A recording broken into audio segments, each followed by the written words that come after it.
One day, Edward was in the shed where he lived with the other engines. They were all bigger than Edward and boasted about it. "The driver won't choose you again," said Gordon. "He wants strong engines like us."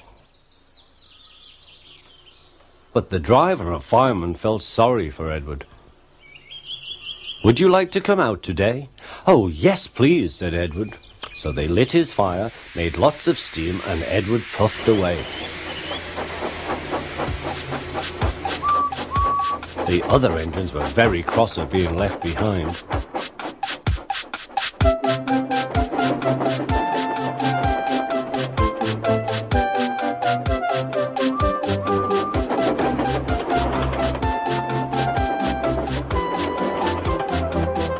Edward worked hard all day. The coaches thought he was very kind, and the driver was very pleased.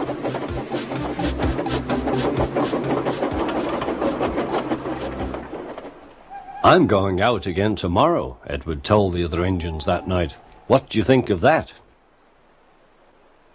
But he didn't hear what they thought, for he was so tired and happy that he fell asleep at once. Next morning, Edward woke up to find nothing had changed. Gordon was still boasting. "You watch me, little Edward, as I rush through with the express. That will be a splendid sight for you. Goodbye, little Edward. Look out for me this afternoon."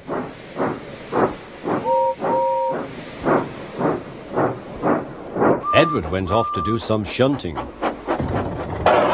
Edward liked shunting. It was fun playing with trucks.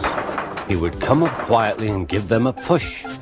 Then he would stop and the silly trucks would go bump into each other. "Oh!" they cried. "Whatever is happening?"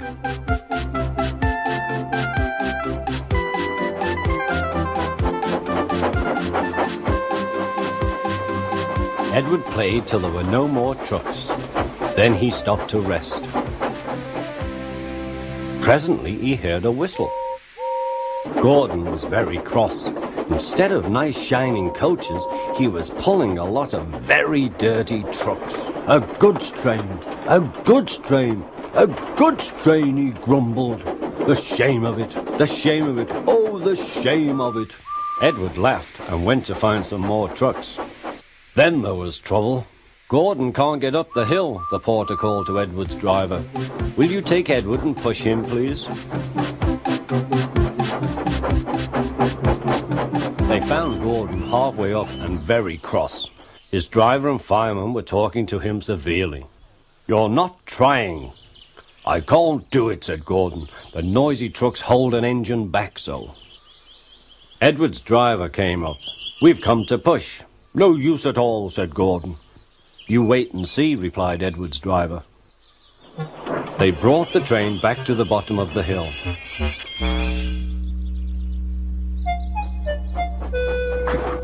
"I'm ready," said Edward. "No good," grumbled Gordon. They pulled and pushed as hard as they could.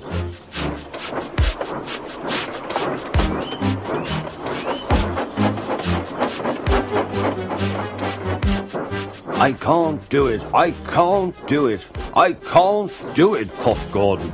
"I will do it, I will do it, I will do it," puffed Edward.